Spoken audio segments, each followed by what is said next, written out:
ध्यान दो, सबसे पहले अभी ये पास्ट परफेक्ट कंटिन्यूअस हम लोग पढ़ लिए हैं। अब पढ़ना क्या है? Future indefinite. Future indefinite tense, या इसी को क्या बोलते हैं? Simple future tense. अब इस फ्यूचर इंडेफिनिट या फ्यूचर सिंपल फ्यूचर को समझने के लिए सबसे पहले समझना जरूरी है प्लान। क्या समझना जरूरी है? प्लान। और प्लान जो होता है दो तरह के। प्लान कितने? दो प्रकार के होते हैं। एक होता है फिक्स और दूसरा होता है नॉट फिक्स। और यह समझो, प्लान जो फिक्स होगा वो 90% होने का चांस होता है, और जो नॉट फिक्स होता है वो 50% चांस होता है। यानी हाँ या ना, मतलब हो भी सकता है और नहीं भी हो सकता है। प्लान दो तरह के, एक फिक्स और दूसरा नॉट फिक्स। प्लान यदि 90% फिक्स है तो होने का चांस होता है, और 90% जब फिक्स हो तो इसी को बोलते हैं प्रेजेंट इंडेफिनिट। क्या बोलते हैं? Present indefinite tense. और जो 50-50 होने का चांस हो, या यूं कहे कि जो मनमर्जी हो, वो होता है 50%। और जो 50% चांस होता है वो होता है नॉट फिक्स। नॉट फिक्स होता है फ्यूचर इंडेफिनिट टेंस। ये लड़का, ये होता है फ्यूचर इंडेफिनिट टेंस।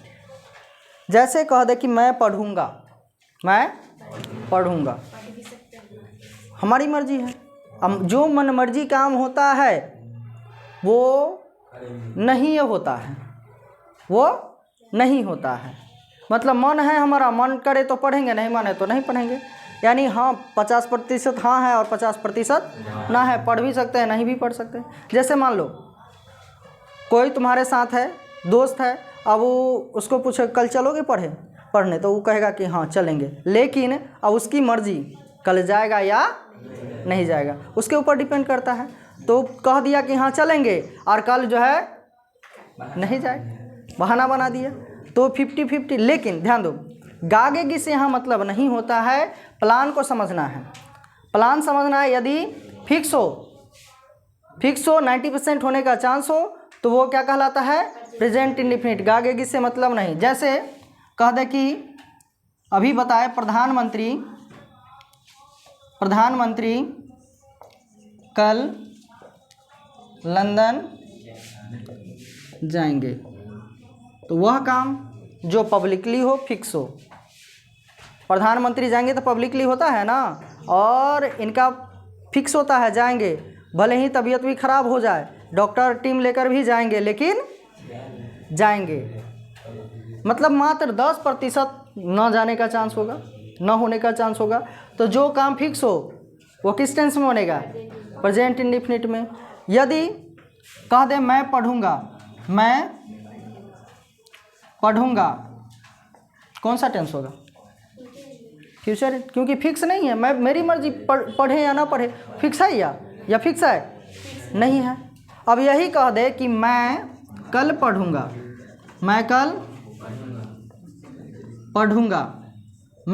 पढ़ूंगा, तो बताओ टेंस इसका क्या होगा? फ्यूचर इंडेफिनिट नहीं होगा, प्रेजेंट इंडेफिनिट होगा। कल भी तो पढ़ सकते ना?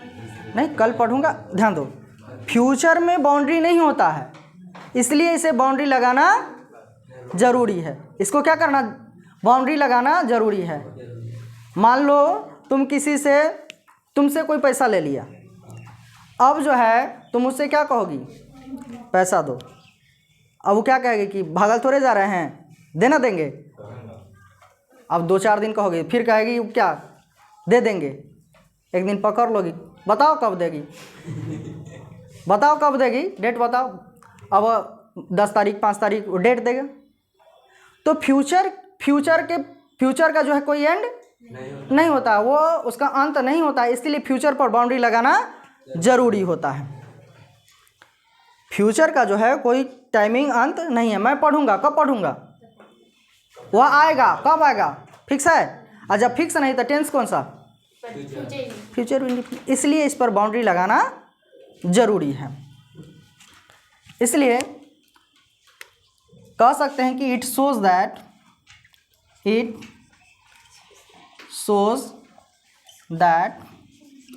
an action or work, it shows that an action or work will take place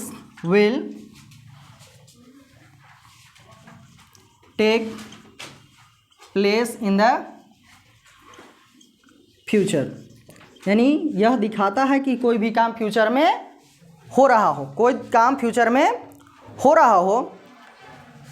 Here it is essential to put a binding upon the future because future has no end या future has no time। It is essential to put a binding upon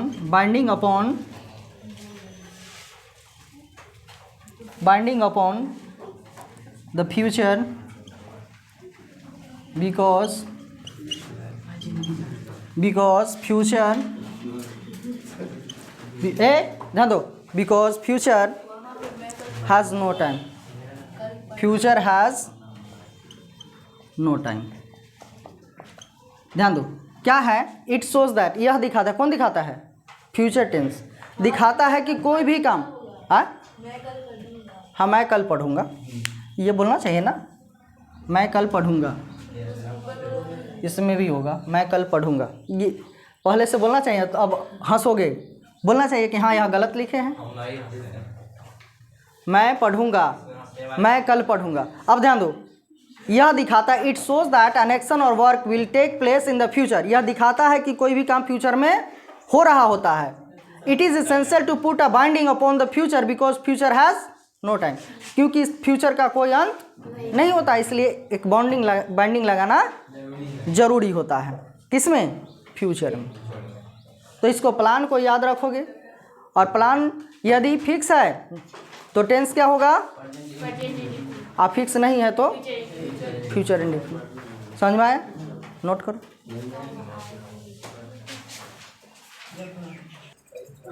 समझो, future indefinite का पहचान क्या होता है? क्रिया plus गागेगी, यानी पढ़ते हो जिस हिंदी वाक्य क्रिया के अंत में गागेगी, यानी किसके अंत में लगा रहे? तो क्रिया के अंत में गागेगी। अब इसका स्ट्रक्चर्स क्या है, यानी रूल्स कह सकते हैं। क्या है? सब्जेक्ट, शैल या will, verb one, remaining verb. और ये जो स्ट्रक्चर है किसके लिए है? पॉजिटिव सेंटेंस के लिए। किसके लिए? पॉजिटिव के लिए। निगेटिव के लिए क्या हो जाएगा? सब्जेक्ट, शैल या will, not plus verb one, remaining verb. ये इससे क्या बनेगा? Negative sentence. किससे क्या बनेगा? निगेटिव। शैल या will, subject, verb one, remaining verb. इसको क्या बोलेंगे? कौन सा सेंटेंस बनेगा? Interrogative sentence. शैल या will, subject, not, verb one, remaining verb. Interrogative negative sentence.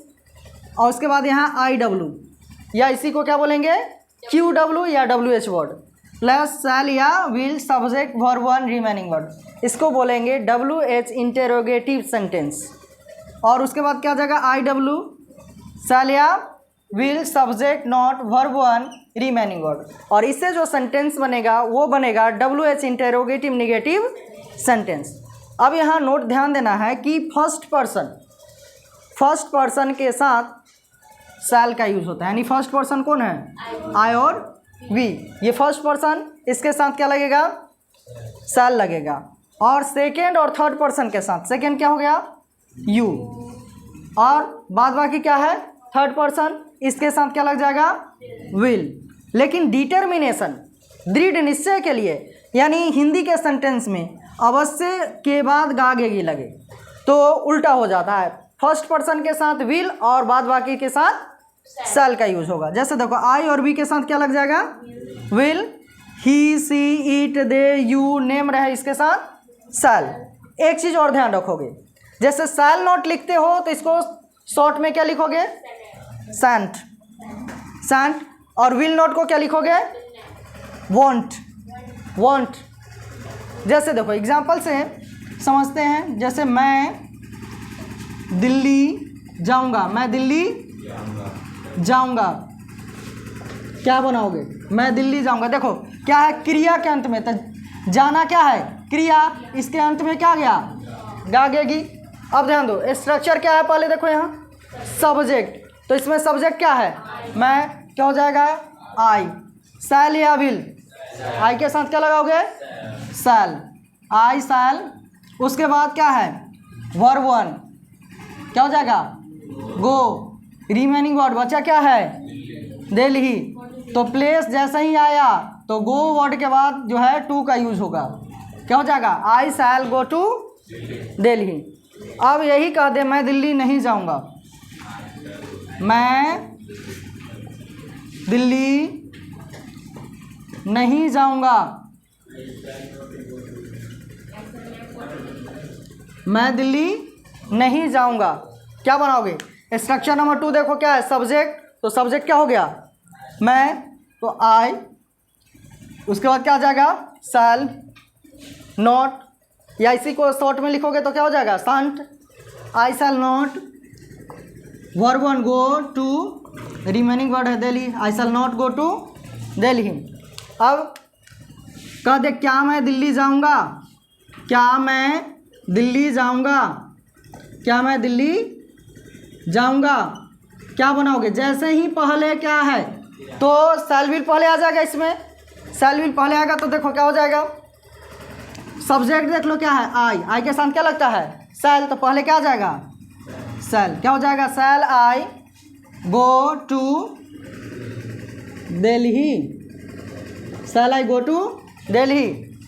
अब यही कह दे क्या मैं दिल्ली नहीं जाऊंगा, क्या मैं दिल्ली नहीं जाऊंगा, क्या मैं दिल्ली नहीं जाऊंगा, क्या बनाओगे, क्या बनाओगे, देखो स्ट्रक्चर नंबर 4 क्या है, सब्जेक्ट पहले देख लो, सब्जेक्ट क्या है, आई, आई के साथ लगेगा क्या, शैल, तो पहले आ जाएगा शैल।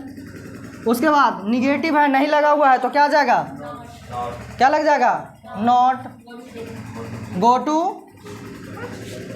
दिल्ली।